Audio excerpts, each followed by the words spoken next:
जयंती मंगला काली भद्रकाली कपालिनी दुर्गा क्षमा शिवा धात्री स्वाहा स्वधा नमोस्तुते सर्वमंगलमांगल्ये शिवे सर्वार्थसाधिके शरण्ये त्र्यंबके गौरी नारायणि नमोस्तुते सर्वस्वरूपे सर्वेशे सर्वशक्ति समन्विते भयभ्यस्त्राहि नो देवी दुर्गे देवी नमोस्तुते भगवत्यै नमः पराम्बिकायै नमः। चलो कहाँ से है बाबू? अवे त्रिस्त्रोर घई, ये सूत्र से चले थे, ठीक है ना? चलिए क्या आ गया ना समझ में? कोई दिक्कत नहीं है। अवे त्रिस्त्रोर घई क्या अर्थ कर दिया बाबू इसका? अवे उपपदे त्रिस्त्रिभ्याम। हाँ ठीक है। अरे पंचमी षष्ठी थी तो पंचमी कर दिया। त्रिस्त्रिभ्याम घई स्यात् करणाधिकरणयोः और कब? विशिष्ट संज्ञायाम गम्यमानायाम। ये अर्थ हो गया ना? क्या हो जाएगा हिंदी में अर्थ? कि अव उपपद रहते अव उपपद भी बोल सकते, उपसर्ग भी बोल दे मान लीजिए तो अव उपसर्ग है ना? सु प्रवरा अपसम अनु अव, तो वही है। तो अव उपपद रहते हैं, चाहे उपसर्ग रहते हैं। अव उपसर्ग उपपद रहते त्रि और स्त्री धातु से घई प्रत्यय होता है करण अथवा अधिकरण अर्थ में पुष्ट विशिष्ट संज्ञा गम्यमान होने पर।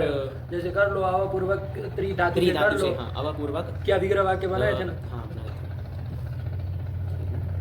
तरति अनेन। अव नहीं जोड़ोगे? अवतरति अनेन। अरे अव पूर्वक त्रि धातु से करना है ना? तो अवतरति अनेन मतलब जिसके द्वारा उतरा जाए, उतरता है जिसके द्वारा।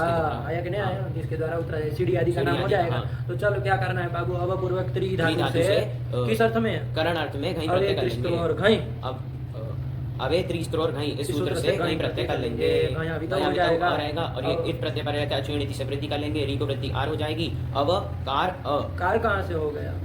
अवतार अ। और अब यहाँ पर और कोई कार्य नहीं होना है तो अवतार ये बनेगा। इसकी कृतन मान करके प्रातिपदिक संज्ञा करेंगे, सुलाएंगे रुद्र सर्गो अवतार आया ना? ये संज्ञा हो जाएगी ना? किसकी संज्ञा है ये? ये अवतार इति सोपमानम। सोपानम तुम अशुद्ध बोल के ठीक हो, मतलब निश्चय की हो, पहले अशुद्ध बोलेंगे फिर सही बोलेंगे। सोपानम है ऐसे नियम लेके पानी छोड़ दिए हो सुबह सुबह कि आज पहले अशुद्ध बोलेंगे तब सही करेंगे। क्या? सोपानम किसको कहेंगे? सीढ़ी को। सीढ़ी की संज्ञा हो जाएगी। और पुंस तो विशिष्ट है कि नहीं? विशिष्ट है। चलो ये बन जाएगा, ठीक है ना? फिर दूसरा स्त्री धातु का क्या कर लेंगे? उससे घई कर लेंगे। विग्रह बोलो वगैरह सब, तब ना समझ में आएगा किस अर्थ में कर रहे हो क्या नहीं कर। हाँ, अवस्त्रीणाति अनेन। क्या अर्थ हो जाएगा? कि जिसके द्वारा ढका जाए। ढका जाता है जिसके द्वारा। आया कि नहीं? क्रम से बोलो ना, जैसे लिखा है वैसे, क्यों अपनी भाषा जोड़ रहे हो उसमें? अरे जिस क्रम से बोला जा रहा है विग्रह वैसे क्रम से बोलो ना, तब ना समझ में आएगा किस अर्थ में कर रहे हैं। ढका जाता है जिसके द्वारा। तो यहाँ पर अव उपपद रहते हैं स्त्री धातु से घई प्रत्यय कर लेंगे। करण अर्थ में घई में नया वितव और आएगा। प्रचयनिति से वृद्धि कर लेंगे। अवस्तार अवस्तार ये बनेगा। इसकी प्रातिपदिक संज्ञा सूर्य सर्गो अवस्तार बन जाएगा, ठीक है ना? किसका नाम हो जाएगा? अवस्तार जवनिका मतलब पर्दा आदि का नाम हो जाएगा, क्योंकि उसके द्वारा ढका जाता है। तो चल ये अवस्तारः बन जाएगा। तो अवतारः अवस्तारः ये सब बन जाएगा। चलिए ये भी संज्ञा है, पुंस विशिष्ट संज्ञा है। क्या बताना? चलो ना आगे। सूत्र आएगा हलश्च। ये भी सूत्र सरल है। ये क्या अर्थ हो जाएगा? वृत्ति बोलो। अर्थ हो जाएगा हलंतात् धातोः घई स्यात् करणाधिकरणयोः पुंस विशिष्ट संज्ञायाम गम्यमानायाम। बस हो गया। आप क्या बोलने की जरूरत है? कुछ नहीं बोलना। उदाहरण बोलो सीधे। इसका उदाहरण है विग्रह बोले। क्या हो रखा है विग्रह? उदाहरण क्या है ये बोले हो तो फिर बोल दो ना। उदाहरण क्या है? रामः और है अपामार्गः। क्या हो रहा है तुमको अंदर से? ओवरफ्लो हो रहा है। आराम से बोलो। रामः और अपामार्गः। रामः में क्या किए? विग्रह हो जाएगा रमन्ते योगिनः अस्मिन्। अस्मिन आया कि नहीं? वैसे तो बाबू रमन्ते अस्मिन यही वगैरह काफी है ना कि रमण किया जाता है जिसमें, आया कि नहीं? रमण करते हैं जिसमें। अब वो कौन वो आप अपने से जोड़िए, योगी नः कि भक्त जना कि वो जो भी जोड़ना हो, आया कि नहीं? आया तो रमन्ते योगिनः अस्मिन कि रमण करते हैं योगी जिसमें, आया कि नहीं? आया योगी जन लोग जिसमें रमण करते हैं। चलो तो रम धातु है ना, इससे क्या कर लिया जाए? इसमें यहाँ पर अधिकरण अर्थ में घई कर लेंगे, लेकिन इस अलग से सूत्र का लगाओ ना कि हलन तो हो जाए, हलन धातु हो जाएगी हमारी रम धातु, उससे घई प्रत्यय कर लेंगे अधिकरण अर्थ में। अधिकरण अर्थ में ठीक है, अधिकरण अर्थ में तो रम घई घई में गाया बताओ आ रहेगा। अब यहाँ पर इत प्रत्यय पर में तो अतः बताया से वृद्धि कर लेंगे, राम राम प्रातिपदिक संज्ञा करेंगे, सूर्य दुसर्ग राम है कि नहीं? ये बन लेंगे। चलो फिर उसके बाद अपामार्ग आया, वो किस अर्थ में वहाँ घई किया गया है? वहाँ पर करण अर्थ में किया गया है। क्या विग्रह वाक्य बोलो तब समझ में आए। अपमृज्यते अनेन याद्यादि जिसके द्वारा हटते हैं, निवृत्त किए जाते हैं, औषधि विशेष का नाम हो जाएगा। तो क्या है यहाँ पर? ये अप उपसर्ग पूर्वक मृजु शुद्ध धातु है, मृज धातु से घई प्रत्यय कर लेंगे करण अर्थ में, घई में घया बताओ। अब यहाँ पर ये जो घई है इसकी आर्ध धातु संज्ञा हो जाएगी, तो सूत्र आएगा मृजेर वृद्धि ही। वो कहता है मृजे है इको वृद्धि सार धातु कार धातु कयो हो। जैसे वृद्धि का साथ में बोलो कितना सुंदर लगता है, लगे कि शास्त्र बोल रहे हैं, वरना कटर पटर है। हिंदी बोले जाओ तो चीज नहीं आती, वो जब वृद्धि बोलो तब लगता है कि व्याकरण है। फिर तो मृज धातु का जो एक है री, उसको वृद्धि कर लेंगे, री को वृद्धि आर हो जाएगी आर्ध धातु पर में, तो अप मार्ज ये बन जाएगा। अब ये घित प्रत्यय पर में तो चजो हो कु गिनने तो कर लेंगे अपमार्ग। अब यहाँ पर सूत्र बनने जा रहा है क्या? अपमार्ग, लेकिन एक और सूत्र है क्या? आएगा उपसर्गस्य कहीं मनुष्य बहुलम, अब उपसर्ग कौन? अपउपसर्ग कर दिया है तो वृत्ति बोलो। बोलो याद है ये। उपसर्गस्य बहुलम दीर्घः स्यात् घयन्ते परे बहुत सुंदर। न तो मनुष्य, बहुत सुंदर। देखो क्या कह रहा है? उपसर्ग को बहुलता से दीर्घ होता है, बहुलम कह रहा है। बहुलम क्यों कह रहा है? इसका मतलब क्वचित प्रवृत्ति, क्वचित अप्रवृत्ति, क्वचित विभाषा, क्वचित अन्य देवों में से कुछ कराना चाह रहे होंगे, है कि नहीं है? 4 प्रकार का बाहुलम होता है। वहाँ पर सब टीका टिप्पणी बताए होंगे क्या बाहुलकम है। तो यहाँ पर बहुलता से उपसर्ग को दीर्घ हो जाता है। लेकिन क्या परे रहते हैं? तो कहा गयंत परे रहते। सूत्र को देख के घई परे रहते, लेकिन गयंत परे रहते। देखो ये मार्ग ये जो है वो गयंत परे रहते हो जाएगा। और कहा न तू मनुष्य, मतलब ये मनुष्य का वाचक नहीं होना चाहिए, मनुष्य अर्थगम्यमान नहीं होना चाहिए, नहीं हो रहा, किसी व्यक्ति का नाम नहीं ना कह रहे। चलिए औषधि का नाम है तो यहाँ पर दीर्घ कर दो, दीर्घ कर लेंगे तो अपामार्ग बन जाएगा, प्रातिपदिक संज्ञा सूर्य दुसर्ग अपामार्ग हो जाएगा ना। क्या कहा था हिंदी में? इसको क्या कहते हैं? चिचिडा, ये कहती है। ठीक है ना, तो चलो यही बना लिए, क्या दिक्कत है? राम कई सारे बन जाएंगे ना। अरे हलंत धातु से अधिकरण में घई प्रत्यय हो जाएगा, विशिष्ट संज्ञा का मेहमान होने पर हो जाएगा। चलिए किसका पद हो जाएगा?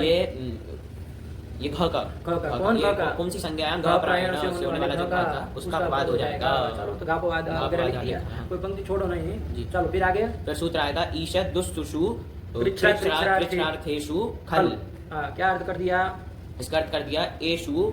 इसमें अपने से थोड़ा बना लो ना, उसको पहले ले लो, अर्थ जो बोलना है उसको, क्योंकि विशेषण है ना। ईशद दुस्तुषु का क्या है? विशेषण है। तो सुख दुखार्थेषु ईशद दुस्तुषु उपपदेषु, ऐसे कर लिया ना। धातु खल कस्मिन् अर्थे भावे कर्मणि च, कैसे आया वो? तो हमने बताया था। तो इस तरह से वृत्ति अपने से थोड़ा बना लो बोलते समय, वरना तो जैसे याद करना है तो जैसे लिखा वैसे ही याद करो। केषु उपपदेषु सुख दुखार्थेषु उपपदेषु खल, ऐसे जैसे लिखा वैसे ही बोल लो। चलो हो गया ना। तो क्या अर्थ हो जाएगा? दुख सुखार्थक ईशद दोष और सु उपपद रहते। इसमें से तुमको ध्यान है ना? हाँ याद है। हालांकि लग रहा है तीनों में तो ये सुख दुखार्थक होंगे, ऐसा नहीं है। अरे किसी शब्द की योग्यता होती है ना, वो उसी अर्थ को बता सकता है कि नहीं? तो यहाँ पर दुखार्थक कौन हो सकता है? यहाँ पर दुष ही है, और सुखार्थक ईशद और सु है। तो अपने से योग्यता को, शब्द की योग्यता को ध्यान में रखते हुए तो उसका वही ना अर्थ बता पाएगा। सबको सब तो सब अर्थ नहीं ना बता पाएगा। चलिए वैसे युक्त वो आया शब्द सर्वे सर्वार्थवाचक, ये सिद्धांत आया है कि सर्वे सर्वार्थवाचक, सारे के सारे जितने शब्द हो सब अर्थों के वाचक है, ऐसा भी एक सिद्धांत आया है। लेकिन वो सामान्य हम जैसे लोगों के लिए नहीं है। आया कि नहीं आया? सर्वे सर्वार्थवाचक हम लोगों के लिए नहीं ना। क्या सर्वे शब्दाः सर्वार्थवाचक, मतलब सब शब्द सब अर्थ के वाचक, यही ना निकला। तो लेकिन हम जैसे लोगों के लिए वो नहीं है कि नहीं? हम लोगों के लिए तो जो शब्द जिसमें शक्ति ग्रह हुआ होगा वही अर्थ को बताएगा। चलो तो फिलहाल चलो हमारा क्या हो गया यहाँ पर प्रकृति में कि सुखार्थक ईशत्सु और दुखार्थक दुष, ये उपपद रहते हैं, ऐसे कर लोगे ना। धातु से खल प्रत्यय होता है भावत्व कर्म में आया ना। चलिए कर लिया। जैसे उदाहरण दिया जाए, जैसे क्या दिया सबसे पहले तो दुखार्थक दुष उपपद रहते उदाहरण दिया ना। क्या दिया, ये दुष्कर। तो क्या किया यहाँ पर बोलो, यहाँ पर दुष उपपद उपसर्ग रहते हैं, उपपद रहते हैं, दुष उपपद रहते क्री धातु से यहाँ पर खल प्रत्यय किया है, क्योंकि ये जो खल प्रत्यय हुआ है वो कर्म में हुआ है, क्योंकि जो क्री धातु है वो सकर्मक है, तो इसलिए जो खल प्रत्यय हुआ है वो कर्म में हुआ है। कोई बात नहीं, ठीक है। चलिए यहाँ दुखार्थक दुष उपपद में ना क्री धातु से खल प्रत्यय कर लिया, हो ही जाएगा। चलो तो फिर खल तो क्या चीज बन जाएगी, दुष क्री खल का खला भी कहो और रहेगा। अब क्या किया जाए, अब यहाँ पर इतनी तो है नहीं कि वृद्धि हो, तो क्या हो जाएगा, हो जाएगा दुष्कर दुष्कर, ये बन जाएगा। अब दूस भी पद है ना, अब ये होता है पद है, तो उसको क्या करेंगे, सकार उसको ऋतु करेंगे, विसर्ग कर लिया जाएगा, विसर्ग के बाद जीवामूली होना चाहिए, लेकिन आपका सूत्र आया ना कौन, इदुदु पदस्य चा प्रत्ययस्य। देखिए क्या अर्थ है इसका, इकारोकार उपधस्य विसर्गस्य नहीं अप्रत्ययस्य विसर्गस्य शहस्यात् कुप्पो हो परयो। अरे कवर अथवा पवर परे रहते आया ना। देखो ये अपवाद हो जाएगा किसका, कुप्पो वो भी कवर पवर परे रहते करता है, ये भी करता है, लेकिन वो तो कोई भी विसर्ग को करता है ना, कोई भी विसर्ग को करता है, जीवामूली उपद मानिए करता है वो, है ना। लेकिन ये तो कैसे विसर्ग को करेगा, इकारो कारो पद होना चाहिए, इकारो पद अथवा तो उकारो पद, मतलब विकार उपधा में होना चाहिए या तो उकार उपधा में होना चाहिए। ऐसे विसर्ग को ही क्या करेगा, ये सत्व करेगा, और वो भी कैसा होना चाहिए, अप्रत्यय, मतलब प्रत्यय का नहीं होना चाहिए, प्रत्यय का वो अवयव नहीं होना चाहिए, वो विसर्ग तभी करेगा। तो संक्षिप्त इसका संकुचित हो गया ना, इसका क्षेत्र है ना, छोटा हो गया, उसका तो कोई भी विसर्ग हो लगेगा, तो इसका ये अपवाद बन जाएगा। इसका कौन अपवाद बन जाएगा, सूत्र का पदस्य चा प्रत्ययस्य, ये बन जाएगा। तो देख लो यहाँ अर्थ घटा लो, यहाँ दुहु है ना, तो देखो उपधा में क्या है, ऊ है, उकारोपद ये विसर्ग मिल गया, और ये प्रत्यय का विसर्ग है क्या, प्रत्यय संबंधित विसर्ग है क्या, संबंधित नहीं है, तो प्रत्यय का हो गया, ऐसे विसर्ग को सत्व करो, सत्व कर लो, दुष्कर नहीं ना, कोई दिक्कत नहीं, दुष्कर और आगे प्रातिपदिक संज्ञा से तो विसर्ग दुष्कर। ये खल किस अर्थ को बता रहा है, ये खल बता रहा है दुख अर्थ को। अरे खल कह रहे हैं, कर्म को, अरे वो थोड़ी ना इस अर्थ को बता रहा है, ध्यान रखो, कौन बता रहा है दुख अर्थ को, तो वो तो दुष्ट बता रहा है, दुष्ट बता रहा है। अरे खल तो कर्म ना में किया, ध्यान रखो, तो ये कर लिया, ठीक हुआ। चलिए अब यहाँ पर कर्म तो उक्त हो गया, तो कर्म में क्या हो जाएगी, प्रथम हो जाएगी, और कर्ता अनुक्त है तो उससे तृतीय हो जाएगी। तो क्या वाक्य बना लिया, भवता कटः दुष्कर, कि आपके लिए कट दुष्कर है, दुख पूर्वक बनने वाला है ना, दुख पूर्वक बनने वाला है, एक ना कट आपके लिए दुख पूर्वक बनने वाला होता है ना, ऐसा। व्याकरणम मान लीजिए होगा, भवता व्याकरणम दुष्करम, अरे कर्म जैसा होगा उसके अनुसार लिंग वचन सब चलेगा ना, तो आपके लिए व्याकरण दुष्कर है, आया कि नहीं आया, व्याकरण आपके लिए दुख पूर्वक बनने वाला, होने वाला है, हो जाएगा ना, बनने वाला। तो इस तरह से बना लिया जाए, जो भी रहे तो इस तरह से हो जाता है। चलिए इस तरह से सुखार्थक ईशत शायद होगा तो भी हो जाएगा, वहाँ तो ये सब सरल ही है, कुछ नहीं करना है, तो क्या बन जाएगा, सुकरः, काम खत्म हो गया है ना, वाक्य बना ही लोगे ना, भवता कटः सुकरः, भवता कटः ईशत्करः, ऐसे ही बन जाएगा, कोई दिक्कत नहीं। चलो फिर कौन सूत्र है, आतो युच, क्या अर्थ कर दिया जाए, सेम इसका अर्थ ऐसे ही कर दिया जाए कि दुख सुखार्थेषु ईशत् दुष्सुषु उपपदेषु आदन्तात् धातोः हल स्यात् भावे कर्मणि च। ऐसे ही वृत्ति बनाते चलना चाहिए, है ना, पूरी पूरी। चलिए तो ये कर लिया, तो कर लो भैया। और इसके लिए क्या कहती है, किसका क्या अपवाद है ना, ये खलोपवाद है, खल का अपवाद हो जाएगा, अपवाद है ना, तो उसको सभी धातु में लगना है, ये सिर्फ आदंत धातु में लग रहा है। अच्छा, ये खल का नित्य बात करेगा कि विकल्प से बात करेगा, ये लिख रहे खलोपवाद, इसका मतलब तो नित्य ही बात करेगा, हाँ नित्य करेगा, कैसे, क्योंकि खल का तो और रहता है, यूज का यू रहता है, तो कैसा है ये, स्वरूप है कि अस्वरूप है, अब पद प्रत्यय तो है ही, तो ये उत्सर्ग का वादक विकल्प से होगा, तब फिर स्त्रीधिकार तो चल नहीं रहा, तब फिर कैसे लिख रहे खलोपवाद, विकल्प पक्ष में वो भी होना चाहिए ना, नहीं ना कहना चाहिए खलोपवाद, अरे खलोपवाद लिख के तो नित्य बात जहाँ हो रहा है वही लिखता है ना, तो फिर विकल्प से बात, तो फिर कैसे लिख रहे खलोपवाद, क्या नहीं दिए,